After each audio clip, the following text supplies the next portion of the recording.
17पैकी 6 जागा बिनविरोध झाल्या आणि या 6 जागा बिनविरोध करण्यासाठी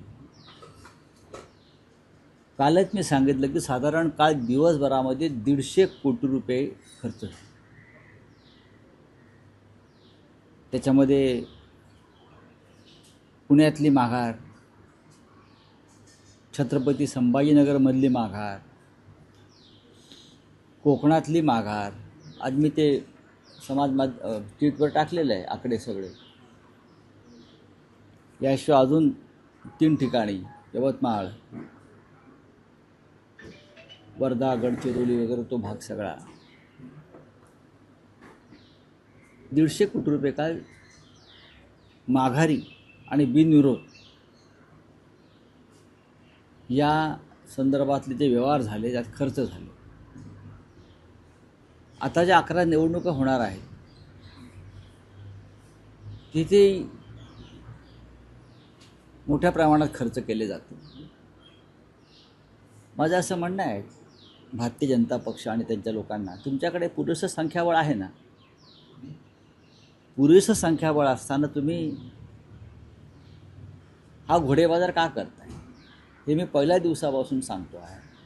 तुमच्याकडे जिंकून येण्याइतकं बळ आहे, संख्याबळ आहे, यंत्रणा आहे, तरीही तुम्ही बिनविरोध माघार यासाठी एवढा आटापिटा का करताय, घोडेबाजार का करताय. एका बाजूला मोदी म्हणतात काटकसर करा, मोठे कार्यक्रम करू नका, गाड्या घोड्या उडवू नका. मग पैसे उडवायला परवानगी दिली आहे का? अशा प्रकारे विधान परिषद निवडणुकांवरती अशा प्रकारे कोटी कोटी रुपये पैसे उडवायला परवानगी दिली आहे का? कोकणातील माघारीसाठी 25 कोटी रुपये दिले साधारण, त्यातले 15 कोटी रुपये BKCतल्या सॉफिटेल हॉटेलमध्ये दिले. विचारा तुम्ही, जाऊन विचारा, घेणाऱ्यांना आणि देणाऱ्यांना विचारा या निर्लज्जपणावर.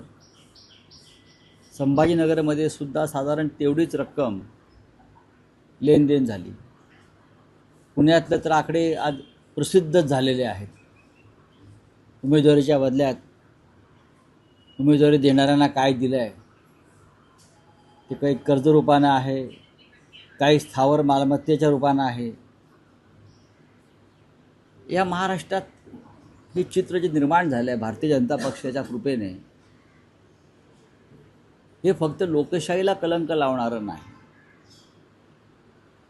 तर या महाराष्ट्राची प्रतिमा, प्रतिभा, संस्कृती यांनासुद्धा काळिमा फासणारा हा प्रकार आहे.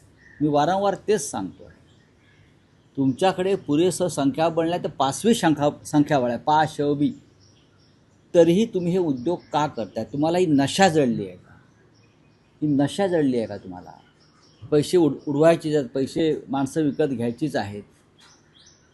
लोक पाहत आहेत आणि आता झुरळं पण रस्त्यावरती उतरायला लागलेली. लक्षात घ्या, तुम्हाला याचं उत्तर द्यावं लागेल.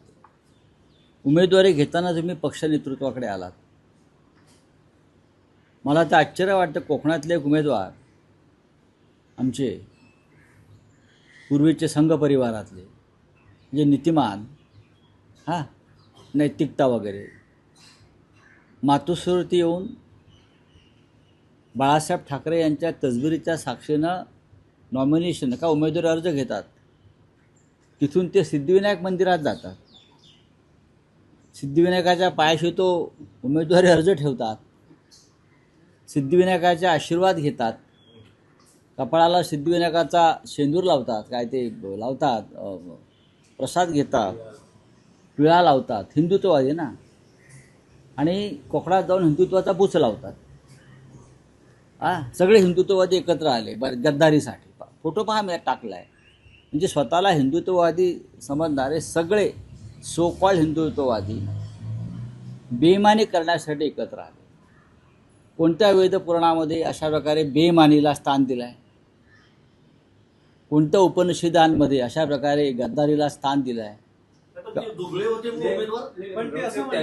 नाही, उमेदवार चोर होते, हे माझं काय म्हणणं आहे. पण ते असं म्हणतात की मी उद्धव ठाकरेंशी संपर्क करण्याचा अजिबात नाही. प्रयत्न त्यांनी केला असं म्हटलं की होता. माझी नाही. मी माझ्याशी न चर्चा करता मग काय हा, हक्क- विनायक राऊत हे भाट आहेत असं देखील ते म्हणतात. मला माहीत नाही त्याविषयी कोण भाट आहेत किंवा काय ते. जर तुम्ही माननीय उद्धवजींकडून उमेदवारी अर्ज घेऊन गेलात तुम्ही लढताय म्हणून, तुमच्यासाठी आम्ही शेतकरी कामगार पक्षाशी सतत चर्चा करत राहिलो की त्यांच्या उमेदवारांनी माघार घ्यावी म्हणून. 12:30 वाजेपर्यंत ते उमेदवार माझ्याशी बोलत होते शिका पक्षाच्या उमेदवारांच्या माघारी संदर्भात. आणि तुम्ही साधारण 1 वाजता भाजपच्या एका मंत्र्याबरोबर कोकणातल्या जाऊन माघार घेता. याच्याबाबत तुम्ही आत्मचिंतन केलं पाहिजे स्वतः. त्यांनी आपलं काय चुकलं आहे. इतरांवरती आरोप करून काय होणार नाही. मुळात मी ह्या संपूर्ण प्रक्रियेमध्ये नाही पहिल्या दिवसापासून, आपल्याला माहिती आहे. तरीही कोकणातल्या जागेसाठी कोणीतरी जिद्दीने लढण्याचा प्रयत्न करतो आहे. म्हणून मी त्यात शेवटच्या 2 दिवसामध्ये मी त्याच्यामध्ये थोडा सहभागी झालो की त्यांना मदत व्हावी.